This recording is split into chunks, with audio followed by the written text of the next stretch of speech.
যেমন একটি গান তার আছে, ক্ষমা করো হজরত তোমার বাণীরে করিনি গ্রহণ, ক্ষমা করো হজরত।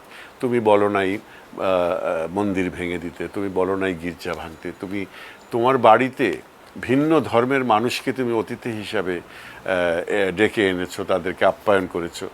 এই যে একটা ফিলসফি, ওনার যে দর্শন, সেই দর্শনটা কিন্তু আজকাল আমরা দেখতে পাই না।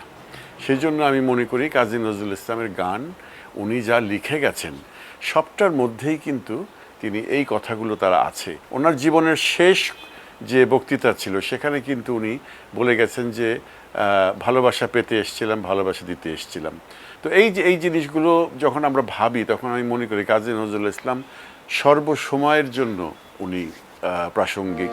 মনে রাখার দিন গিয়েছে